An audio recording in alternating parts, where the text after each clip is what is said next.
Hey guys, welcome to the Garbage Time Podcast. I'm your host, Katie Nolan, in my pajamas. Didn't want to get dressed up today. Tuesday, we released a guest-only podcast talking NHL playoffs with Puck Daddy's Greg Wyshynski. That's right, everybody. Hockey, get on board. It's happening. Best postseason in any sport. So go listen to that podcast. It's real good, even if you're not a diehard hockey fan. It's really good. Today, I am joined, of course, by producer Matt. Hey, Katie. Hi, Matt.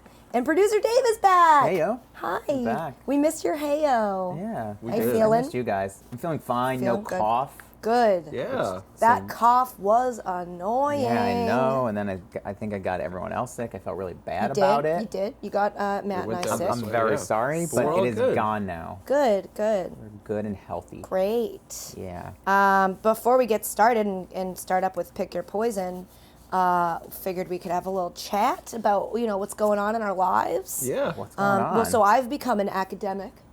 Yes, you have. More of an academic. Yeah. No, I guess you're right. I was a distinguished academic before.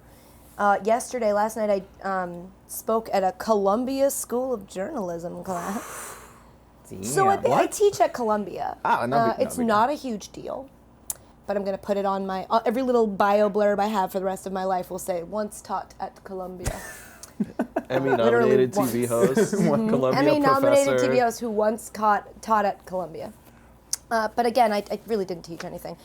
Richard Deitsch and Jane McManus teach a class together. Wow. Which, imagine if you're in that class, how thrilled you are. Not for the Deitsch part. Fuck that guy. But it was really cool. And so they basically, I just talked a little bit about our show and what we do. And then I've done this before, done like sports broadcasting classes and stuff like that, and talked to the students. But I forgot or just wasn't really mindful of the fact that these are Columbia journalism students. And so when they opened it up to Q&A, the questions were so good. Yeah. And some of them I was like, well, I don't know how to answer that question. So like Deitch had to keep reiterating, hey, everyone, everything we say is off the record. Like they asked questions like, are you gonna go work for Bill Simmons? Like, are you, like, how often do you, like, how many years left on your contract? Wow. It was very interesting. What? But yeah, we got, like, those kids are so smart. And there was, like I said before, I think I've told this story before about when I did the Indiana University FaceTime.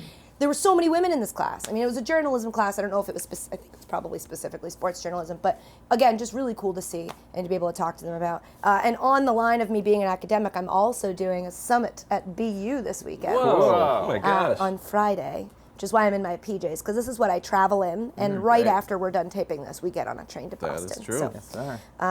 That's awesome. yeah, it's really cool. I love doing this kind of stuff, because it's like doing this, like a relaxed podcast, but with actual, like, people that you're talking to. Sure. Like, imagine, like when we did the live podcast, how fun was that? It That was awesome. great. Yeah, so I'm a little nervous because the panel is Don Van Natta, Jr., and Kevin Blackistone, and then me. And it's like, what's next for sports journalism? I'm like, well, I don't know. Oh, no. Yeah. But are either of them Columbia professors? No. Damn right. Maybe. Kevin Blackstone, a Maryland professor. Yeah, My Kevin former Blackistone professor at is a Maryland. distinguished professor. I'm an extinguished professor. But it's really cool and fun to do. So if you're listening to this and you teach a class, call me. I want to teach it. let me has it. Noted. Love it. All right, guys, it's time for Pick Your Poison. All right, we're going to do this similar to how we did it last week, so I think it moved things along pretty quickly, made it more efficient. My producers are going to tell me categories. I'm not going to pick them. And then they're going to give the details of the stories, and I'll make my pick. Simple enough. Deal. Right? Yeah. So, what is our first category? First category, Katie, is Jordan Spieth. Oh, I see what you did there. Question is, who is in more need of a hug this week? Josh Gordon or Jordan Spieth? And so let me tell you quickly about Spieth. Obviously, as we all know, he was in position to win back-to-back Masters, led going into the final round, completely collapsed on the back nine, highlighted by the quadruple bogey on 12, finished in second, and then had to go through the paces of helping to put the green jacket on this year's winner, Danny Willett, since he was the defending champ. Obviously, he was emotional and a lot of kind of talk about how he handled the whole situation. So, Josh Gordon, obviously, I think people forget how good he was a couple years ago. He missed 2 games in 2013, still led the league in receiving, but he applied for reinstatement into the NFL after his numerous suspensions. He failed another drug test. Another! How do you do that? He knew that the reinstatement was coming up, and so now he can reapply for reinstatement on August 1st. Was that his rookie season, 2013? It wasn't. I think he came in the year before. Yeah. I think. I just remember him being disgusting that year. Yeah, he was so good. Can you clarify for me why? I saw something like, or I heard Peter Schrager talking about now he gets 60 to 90 days to pass a drug test, Josh Gordon, and then they'll like reinstate him if he. That doesn't. I don't understand how the league's policy works at all. It's really confusing. Because if he's failed and then they say we'll ban you for a whole year, and then he fails again, and then they're like, well, we'll give you 90 days. Like, what does that even mean? It's crazy. I mean, the whole thing is like it doesn't give Josh Gordon a great chance, I don't think, because he was suspended indefinitely for for something that arguably isn't a huge issue, marijuana. That's what complicates this whole situation too. Is Yeah. like he's not doing cocaine or heroin or. Right. I mean, I'm not saying that it complicates it that he isn't, but that he's getting suspended for something that isn't as huge of a deal in our society nowadays. Is starting to get legalized in a couple states. Sure. But at the same time, you have to consider the fact that he can't stop. Right. Yeah. That's concerning to me. Yeah. I know people always use the fact of like you can't get addicted to marijuana, but you can get addicted to any behavior, not necessarily the drug. Like if you can be addicted to sex, you can be addicted to marijuana. I personally am addicted to Lego video games, and it's a very real thing. Yeah. I think if it's the behavior or the act of smoking weed, he clearly just can't stop. Right. He can't help himself. Because, like you said, he knew this was coming. Right. He knew that he was about to be reinstated. He applied for it, did he not? Yeah. And then he fails a drug test. It's like it boggles the mind. Yeah. And I just have sympathy for that. It seems like he has this problem.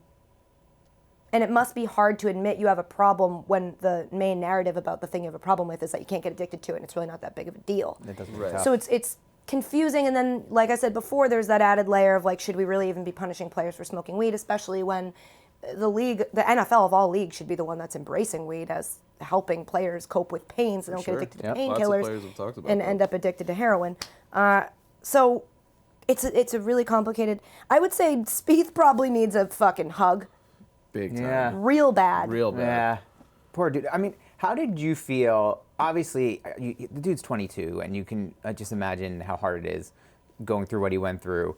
But how did you feel about the fact when he was walking off of 18 and he was being shot, the cameras were on him, and he said, guys, not right now. Don't not shoot in my me. face. Not in my face right now. How did you feel about that? Two parts. I, as a person, liked it because I know that feeling. Mm-hmm. I know, like, not even close to on that level, but I know that feeling of, like, please not right now. Please just get out of my face just right now. Mm-hmm. And I know how it comes off. I know it comes off as you're being bitchy, you're being moody. And that's the second part of the feeling. I knew that the world would see him do that and be like, ugh. If he didn't then, go on to be so classy and do that interview and hand over the jacket, and he did a great job with all that. I think if all we had of him was that little snip where he was like, get out of my face, basically, the whole narrative after the fact would have been completely different. People wouldn't have been doing that stupid comparison to Cam Newton. And if they did, it would have been a comparison of like, see, young people, they can't act right. Yeah. First time that argument's been media, made, for sure. Yeah, I just felt bad for him. But you know what I didn't feel bad for? Lee fucking Westwood. Oh, yeah, your boy. So when Spieth started to, collapse, when he hit the ball into the water the first time, and then he walked back and dropped it. I'm like, go to the drop zone, first of all. What are you doing? And why are you going that far back? Like, when somebody scratches and I'm playing pool, I put the cue ball, right next to the ball I need to hit. I leave no room for error. So if there's a water hazard I just hit my ball into, I'm going to hit right at the edge of the water, because that ensures I'm going to get over it. And when he brought it back, I'm like, what's he doing? Well, he must know what he's doing. Which is how I feel about, like, Belichick. Whenever he does something crazy, I'm like, trust the process, which we'll get to later. Just trust the process. He knows what he's doing. There's no way he would fuck it up again. Yeah. And then, boop, again. And I was like, where's Lee Westwood in the standings? I, sat up on my seat. I stood up on my chair. And then what's his face? Whose name I'll never, I don't even care about. Who won? Willett. Yeah. Kenny Willett. Westwood was right there. Oh, so close. And we picked him. I don't know if everyone listening to the podcast saw. We picked him to win based on his Instagram. We did a video where I picked who was going to win the Masters based on their Instagram pictures. And we picked Lee Westwood because he has a black lab. And then he almost fucking won. I know. He had it. Amazing. It made watching the Masters really fun for me. Yeah, it's great when you have a dog in the fight. Yeah, literally. Pun a black so lab. intended there. But like up until then, I was like, this is so boring. Spieth's running away with it. Like, why am I even watching? Yeah. And then just collapse. It was amazing. Yeah. So I would say more in need of a hug is probably Spieth. I would say more in need of some assistance would be Josh Gordon. Is he living with Johnny Manziel? I don't think he is. There were all those who's Johnny living with this week. First he said Von Miller, and Von Miller's like, LOL, like, no, bro. But And why then- did he say that? He went out of his way to say that to TMZ. Yeah. Why?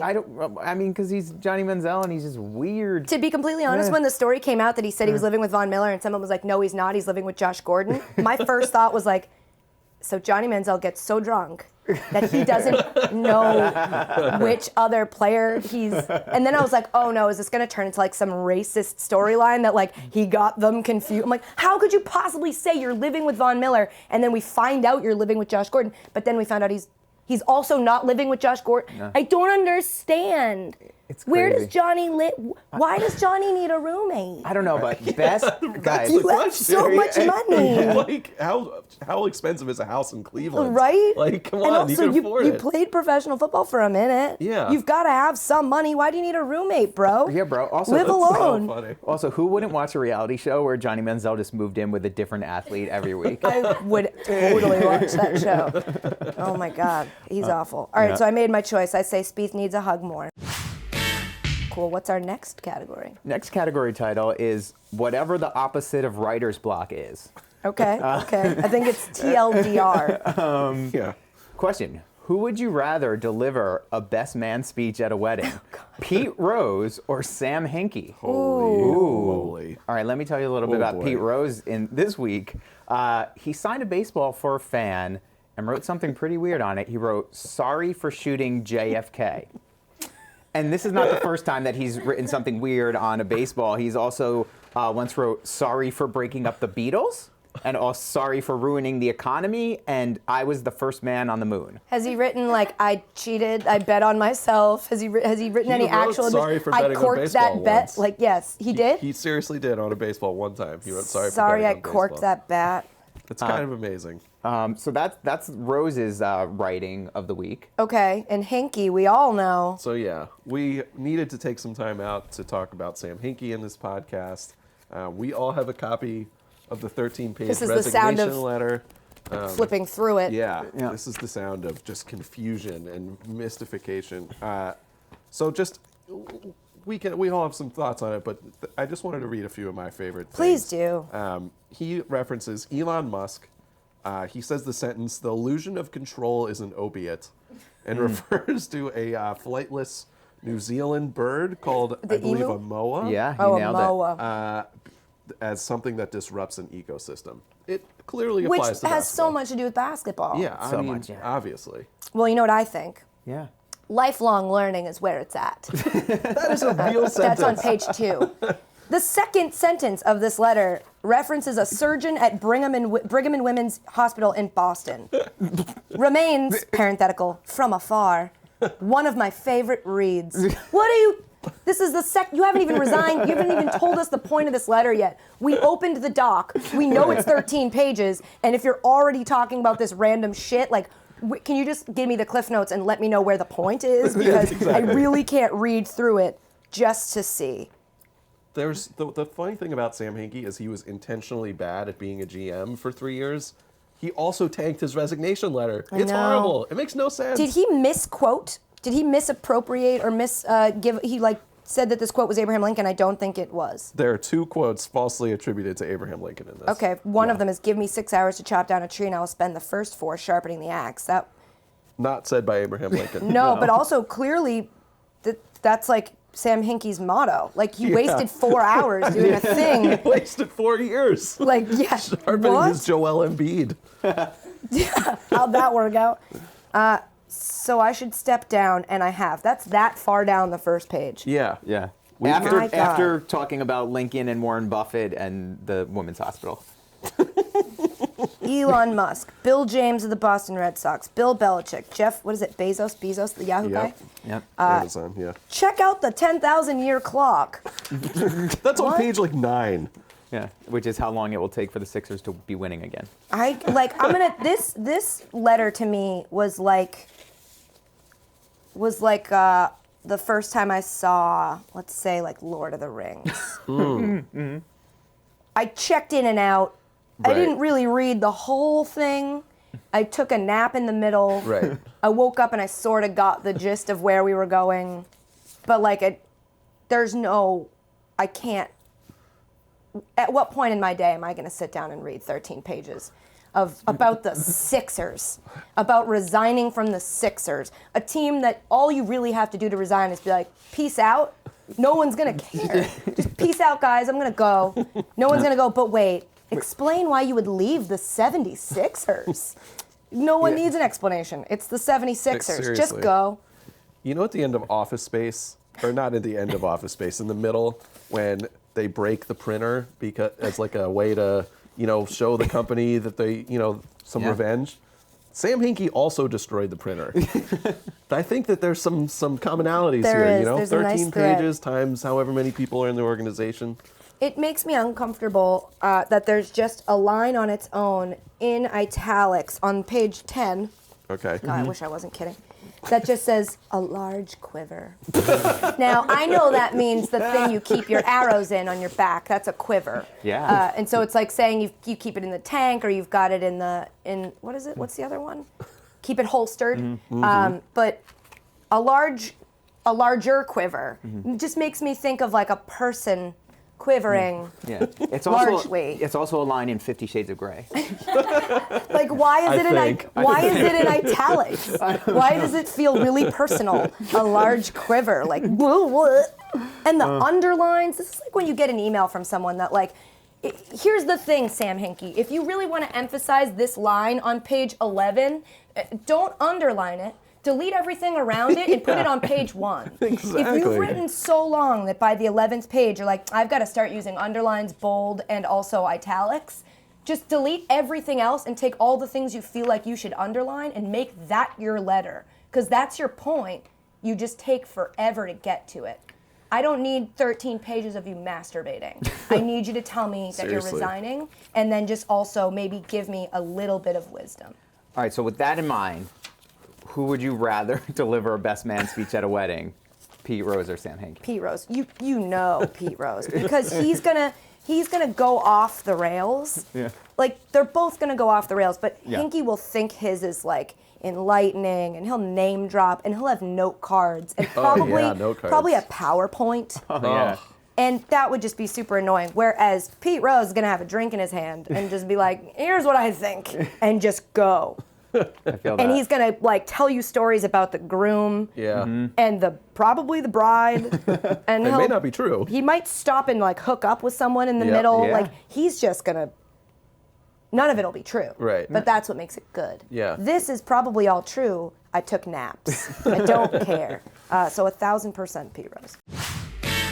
I bet he would make a great speech. I would wager that he would make a really good speech. Oh, that's good. That's really good. Yeah. We'll find out when I invite him to my wedding. Yes. And make him my best man. Yes. Because that's how that works, right? Yeah, Yes, that's how exactly. this works. I don't need to be a man. Do I need to be engaged? I'm just going to marry myself and have Pete Rose be my best Pull a Dennis man. Rodman. I like that. I'm in. Yeah. I aspire to be like Dennis Rodman. We all should. Before we get to our next category, have you guys heard about performance-enhancing veggies that help improve circulation, energy, and stamina? If you've been listening to this podcast, I hope you're nodding your head. Yes, I have heard of that. Mm-hmm. They exist, and at the top of the list are beets. They're loaded with dietary nitrates that boost nitric oxide levels in your body for more energy and stamina without the crash of fake energy drinks. But I usually don't eat beets because I think they taste like dirt, which is why I'm excited about Super Beets, because they're delicious. It's a delicious circulation superfood that I drink every day. You mix it with water or a smoothie, it's a powder, and you'll feel the boost in energy and stamina in as little as 20 minutes guaranteed, and it tastes delicious and nothing like beets. Sorry, beets. Get a bonus 30-day supply free with your first order, plus get the book Beat the Odds free, and also free shipping. That's 3 free things. It's guaranteed or your money back. Call 800-951-9013. That's 800-951-9013. Or go to beatsbykatie.com. That's beatsbykatie.com. What am I going to do when I launch my headphones? I have to get a new website. Yeah. Yeah. That's gonna be awkward. All right, what's our next category? Next category is called Martin Scorsese. Wow. Get it? No. If you were producing the Kobe Bryant movie, Which I am. Yes. would Kobe be cast as a superhero or a supervillain? Oh, dear. Let me preface this by saying we're recording this on Wednesday before Kobe Bryant's final game. It's Wednesday today? Yeah. I thought it was Tuesday. I lose track so much I now. know. Yeah. Well, you're teaching all these classes. I It's know, hard to it's keep it all just like my straight. syllabus, Yeah. my syllabi are just all Curricula over the Vital. place. Vital? Sure. All right, so obviously it's probably easier to make the case for a villain, but there is a case to be made that Kobe being a hero, he's won 5 championships, NBA's 3rd all-time leading scorer, most beloved Laker since Magic, and he's also a guy who maybe he didn't make a lot of friends along the way, but it's because what he really cared about was winning, and to him, winning was more important than making friends. He also stayed with the Lakers his entire career, which is something you don't see very often now with a lot of superstar athletes jumping around. So there is a case to be made that, he's one of the greatest players of any sport, and he could be a hero. For Yeah, sure. sure. But at the same time, Yep. obviously, he hijacked the Lakers the last couple seasons. He completely made this season about him. The Lakers were terrible. They couldn't sign anyone because of his big cap number. He and Shaq couldn't sort their egos out, depriving the Lakers fans of maybe, who knows how many championships. That team was unbelievable. I think that Kobe's, summed up. I don't know if you saw the Nike tribute video that's, been kind of going around that I can sort of only sit through half of. At the end of it, all these like a Sam athletes Hinkie come in. speech. Yeah, exactly. Except somehow more coherent, even though there's a million people in it. Yep. So at the end of this video, all these athletes have to define Kobe in one word. And Roger Federer's like winner, and LeBron James is like competitor, and blah, blah, blah. And the last one is Kevin Durant calls him an asshole. I love that. Kevin Durant, who's like the nicest guy in the NBA. Friend I of would the have show. said douchebag. Yeah, it's true though. So, I mean, what do you think? So he loves this shit. Right. Like he, when he announced his retirement, he put that, his new logo on the letter that he handed out that was like hero villain and being like, you can be both at the same time and good and bad. Yeah, Kobe did a lot for basketball. He wrote it a poem. He did. Yeah, he That did. poem was great. Dear basketball, love Kobe. But yeah, I don't know. I think so. If I were directing the movie, would I cast him? Would I make him a hero or a villain? I would probably make him a villain, Okay. but that's because I'm not a huge basketball fan. It's lower on my list. Yep. So I don't give a shit really what he did for basketball. And let's preface this by saying we're talking about within the sport, because they're very obviously, if we're talking about him as a person, I would cast him immediately as a villain. But to not maybe talk about issues like that every fucking week on this podcast, within the sport of basketball, I guess he would be like a tragic hero. Hero, villain. His hubris would be he'd be like a Greek hero. Ooh, I like Whoa, Look at this that. is Yeah. a really good take. I love Talk Greek- about academics. Greek that. Yeah, mythology. Professor Nolan. Do you guys on need me that to shit. slow down? Could you break that down? His excessive pride is what makes him such a villain. It's what makes him go from being the hero to a fallen hero, and also an asshole and douchebag. But I get it. Like, you're not in the league to make friends. It's not your job. You're there to make money, and you're there to. You said he handcuffed the Lakers with his contract and stuff these last few seasons, but so did Steve Nash for a little, and we didn't talk about that for as long. Like, people do that, and the initial reaction is like, fuck you, let the team grow. But then you really think about it, and it's like, well, this is their last opportunity to make that kind of money. Now, Kobe will probably Totally. go and do, a bunch of other stuff, and we'll have to deal with that for a bunch of years. So it's not his last opportunity to make money, but, I mean, if you're an athlete, you've got this window. And as a woman on TV, boy, don't I know, I have a window where, you might not be able to make more money after that 1 year when you start to reach that age where the powers that be don't let you continue in your sport. And so that I sort of understand. Yeah. It's not ideal, and, people are going to hate you for it. Fans are going to hate you for it because they don't understand it. But get that money, son. It's what you're there to do, essentially. You don't have to be everyone's everything all the time. Yeah. Good point. I don't know. I don't like Kobe. Yeah. I just don't like his face. I It just feel- makes me I feel angry. you on that. Yeah. I don't like that we've had to talk about him for this whole fucking For a year. Yeah. year, and then he also is just doing things that are annoying. He just annoys me. Yeah. But he's a legend, and people get so mad when I say that he annoys me. That doesn't mean he isn't an amazing basketball player who, was great, and I'm gonna say was great, is still fine. Take enough shots, you're gonna hit some of them, I hope. But yeah, I would say, I don't know. And this is exactly what he wants me to say. I'd say he's both a hero and a villain. Right. Of course. Fucking asshole. I just recently reread the police reports. That's why I'm very angry about him. Yeah. Because Clay Travis blogged about it for whatever reason. Even though we're not allowed to talk about Peyton Manning's thing because it's old, but let's all talk about Kobe's thing. I'll call Clay and have a conversation with him about it. Sounds good. Would you pick hero or villain? I would pick villain. I know I was saying some reasons why he could be a hero. I think that for someone who says I was so obsessed with winning and that's all I cared about, he made a lot of choices in his career, like Ford mentioned with the Shaq thing. Yeah, that, you could have kept winning. Otherwise. To me, it leans. I think what he really cared about was himself and his legacy and him being great, less than being on a winning team. I'll agree with that too. That's a good point. I agree with that completely. I think that, I think that he had a real shot to go down as like one of the greatest champions of all time. If him and Shaq had stayed, they could have won 6-7 titles. That's what bugs me the most about basketball. That's why I am now, it's growing on me, but like basketball encourages that. It encourages the superstar mentality. It encourages you to, go, be on a team with other players, but team is not really what it's about. That's why I always liked hockey, because like you could not, one guy could be really good and you could still suck, Ovechkin.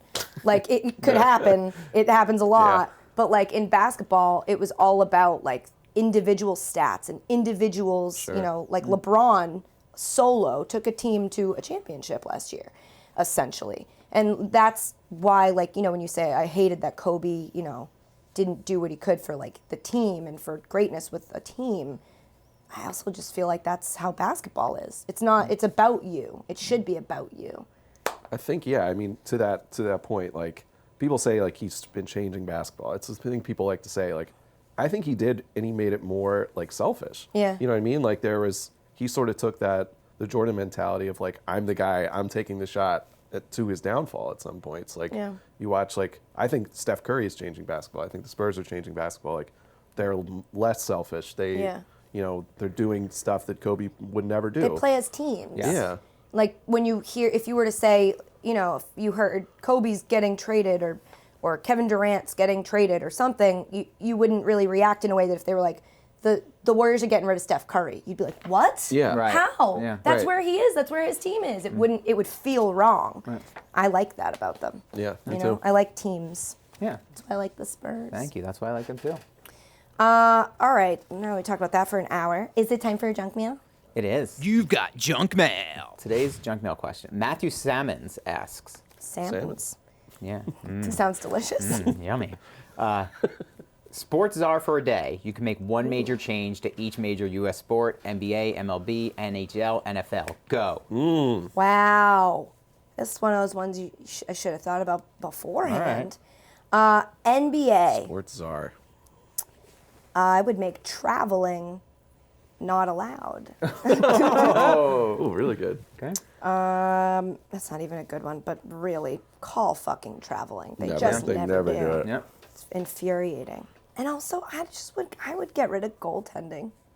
I hate that call. Oh, that's funny. Okay. Yeah. I especially hate that call because it always happened to me during NBA Jam. Like, I always got called for goaltending. And it was like, but did I keep the ball out of the fucking net? Because that was my job. That's defense. Imagine if hockey had no goaltending. Yeah. You can only knock the puck out if it's like not on its way in. What are you talking about? There's too much physics involved in goaltending. Like, where is it in the arc? Was it on the way down? I kept the ball out of the net. This isn't a Ryan Cabrera song. I don't care if it's on the way down. Just get it out of the. So no more goaltending. Yeah. Sports All in Czar. on that. This Boom. is such a dumb. Okay. MLB. See, I don't think there's anything to change about baseball. No, it's so up definitely to not. date. Definitely Yeah. not. Everyone loves watching I'd probably it. get rid of the infield fly rule because, as we saw this week, some teams still don't understand how it works. No and idea it how it just works. doesn't seem like a logical. And I'd let you block the plate. I would get rid of that new rule where you can't block the plate as a catcher. Yeah. Because I know injuries and whatever, but I mean, really, baseball, most of your injuries happen in the locker room when, like, a player mishandles an axe. Like, you have the dumbest injuries anyway. it's not a contact sport, and you eliminated the one point of like contact. Right. I think you're okay. Let him block the plate. Yeah. NHL. One rule change to the NHL. I would make fighting allowed. Yeah. Yeah. Yeah. I'm in on that. Cause like, just let him go. It's not going to get out of control. It's not going to get out of hand. Just let him do it. I'm in. Is there I don't even know. There's probably something better. Is there something about giving the Capitals a bye so they could get out of the first round of the playoffs? Yeah, I would that's support good. that. I would rule. give a That would be first good. round bye. Yeah, just so they could get over that hump. I would also overhaul the playoff system, but I don't know how to make it better. I think it's probably as good as it's gonna get at right now because bracket. Yeah. We get to fill out a bracket. That is cool for like a casual hockey fan. Like I'm not super paying attention to the hockey playoffs, but that's a fun way to do It's it. exactly Yeah. what Bettman wants. Yeah, He wants you to say, as a non-hockey fan, smart. I filled out my bracket. Because Yeah, I'm not sure. an NCAA basketball fan, but I filled out my bracket. Exactly. It works. It's smart. It's smart, and it's also just so depressing about our state of our world. I could be coming up with better ones for these, but that's fine. You're NFL, I would... Oh, there's so many. Yeah, there's a lot here. I would take the rule book and where it's the 3 pages that define what a catch is. Oh, yeah. Oh, yeah. I would Great delete one. it and Yeah. just write, it's up to a ref. It's up to the ref's like discretion. Because I Yeah. think the refs have it so in their head that they have to know all those paragraphs and they're like trying to, instead of just looking and going, he clearly caught that ball. You know, they're counting steps when they watch the replay Right. and they're just overthinking it so much. The simpler you can make a rule, the easier it is. So that would be probably my change for that. Just make and also, you know, when players abuse women, the suspension should be as long, if not, you know, even close to as long as if you get caught smoking the reefer. Yes. Support Crazy it. If you idea. smoke Crazy. weed and you can't play for a Wacky whole idea. year, but you know beat a woman in 4 games, so I'd probably change that as the czar. That makes some sense. That is a great Again, move. not to Makes talk some about sense. this every podcast, but it just comes up because sports. Yep. Yeah. Any rule changes you guys have off the top of your head that you want to toss in, that you want to pitch to the czar? Oh. Yeah. I'll pitch you NFL. You know how in fantasy football, if you're a field goal kicker, like you get 3 points for anything under 40 yards Yeah. and like 4 for anything 40, Yeah. 5 for above 50. Well, I like that. Let's make that real. Ooh, that's a That's good rule. not bad. That's Yeah. not bad. I feel like Bill Belichick would support that. Okay. Yeah. Cool. Yeah. I could do that. All right, you'll do That would that, get Azar? ridiculous. Okay. But that would be strategy too, because it's Yeah. like from far away, do you go for the field goal for the 5? Yeah. If you miss though, from far enough away, from close enough, -1. Yeah, I'm in on that too. Wow. Let's encompass That'd all be of that. great. Yes, that's a Missed great. extra Yeah, point, because there's a -1? certain Yes. there's a certain line in fantasy where, well, in my league at least, if Yeah. it's like if you're 55 feet out or 55 yards out and you miss it, you don't subtract a point because Right. it's like he tried, but it's Right. not his fault. But if you miss a chip shot, that's like -2 points. Yeah. Let's institute that. Okay, law. I like negative points in sports. That's great. Yeah. Yeah, I That really should be like a that thing. one. This is Yeah. a great Negative note, Czar. points. Great note. Yeah.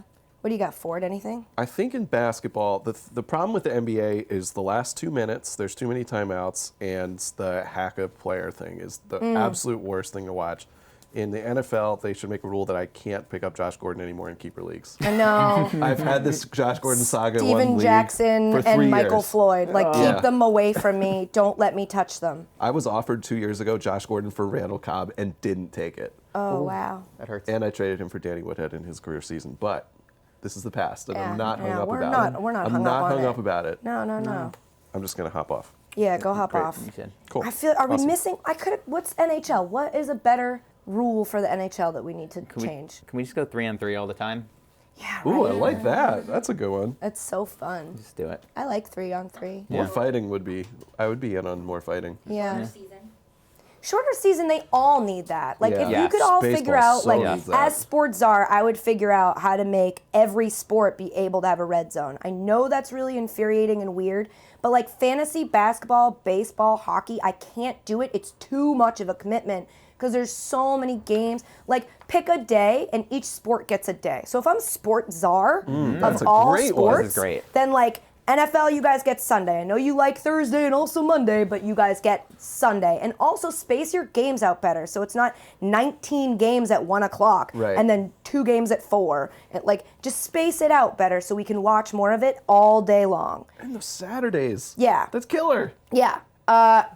Let's see. NHL, you get a day. Maybe 2 days. No, you get a day. You get a fucking day. MLB gets a day, NBA gets a day. So that every week you can be like, yes, it's Tuesday, basketball. Yeah. Yeah, it's Wednesday, hockey. I love this idea. This is a great idea.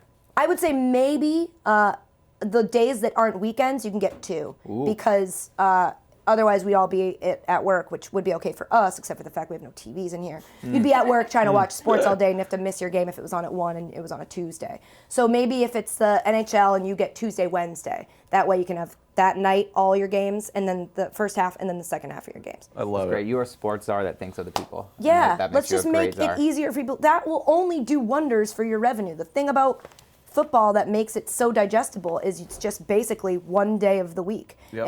And also it's such a short season. Yep. So you can just get really invested. Whereas baseball, I'm like, why am I getting fired up about this game 3 weeks into the season? It's not going to make a difference. The playoffs aren't until November I know. now. And it's fun to watch, and I hate that that's my thought, but April. give me a reason. Yeah. Not every, it's really conceited of baseball to think that it's so good as a product that we'd want to watch that much of it just to watch it. I don't know. Agreed. I'm gonna get a You lot made of some shit for great this rulings. podcast. You made some really good rulings. I need a gavel. Yeah. Yeah. I like it. Yeah, that's what gavels do, Katie. Yeah. Yeah, that's the exactly sound they like make. one. Yeah, for sure. Okay, guys, that's it. That's it for our podcast. Hope you enjoyed it. Also, don't forget to check out the Wyshynski podcast from Tuesday because we talked a lot of hockey and it makes me really happy.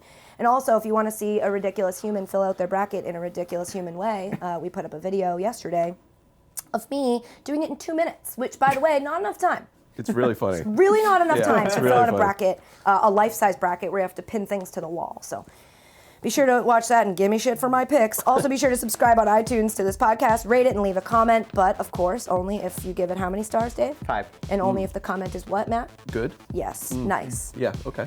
Or you can listen on Art19, SoundCloud, Stitcher, Google Play, or your toaster oven, microwave. Yeah. I hear we're moving to convection ovens now. Yeah, we are. It's really Yep. exciting. Just set it and forget it. That's it. Thanks, producer Matt. Thank you, Professor Nolan. Thanks, producer Dave. Thank you, Professor Nolan. Oh, I really like this. Ooh, Thanks, this is good. Ashley. Thanks to all of you guys for listening. Bye. Love you. Mean it. Seriously, I mean it. I love you.